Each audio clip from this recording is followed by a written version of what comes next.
Howdy. Happy New Year, everybody. So Obama's following up on his threats to issue executive orders, so-called gun control. But in reality, these edicts are meaningless. They only hold any degree of legitimacy if you live in a state where, in a blue state, let's say, where the legislators in your local and state government revere the federal government and aspire to it and have no concept or perhaps disdain for the Constitution, either ignorance or disdain. But many people are saying, well, let them come for my guns, making grandiose statements out of my cold, dead hands.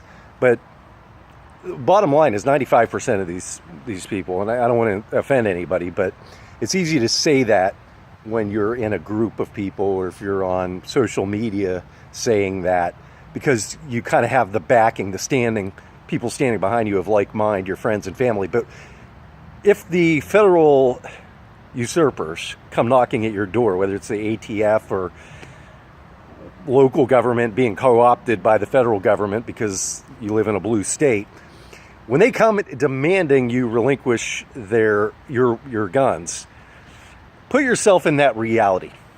How many people are going to pull out that gun and shoot?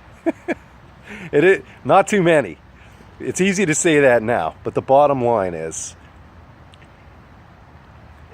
we can ignore the laws, which we should, because they're not laws. They're delusions of either a madman or a very evil man who hates our Constitution, hates everything that our country stands for.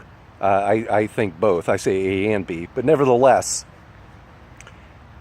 these laws should be, I keep calling them laws, but these edicts should be ignored. But the bottom line is, if you live in a blue state, somebody, at some point, this is incrementalism, when he issues these edicts, it's not going to happen right now, but we know it sets a precedent, and he'll continue to do that. That's the nature of leftist, Marxist tyranny.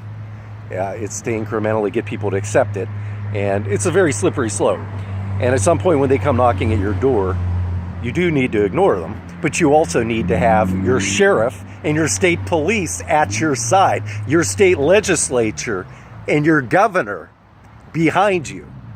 And that is what we're going to be seeing. We're going to be seeing a more of a division than ever before. It's going to become more clear-cut.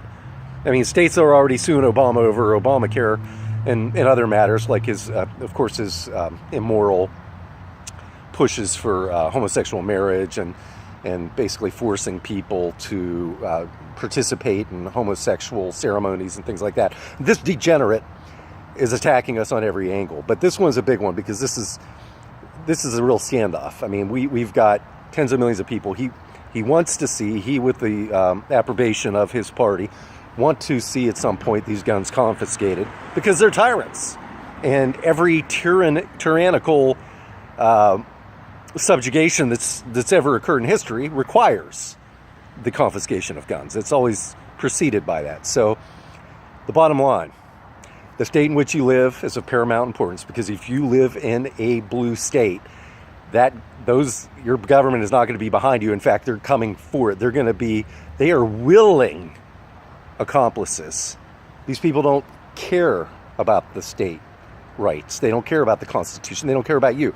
They aspire to the federal level.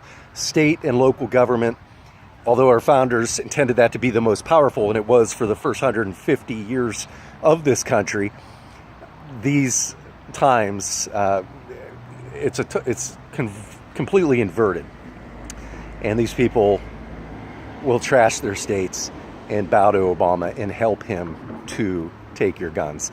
Now, if you live in a red state, you live in a God-fearing, constitutional, venerating state, then you're in much better shape.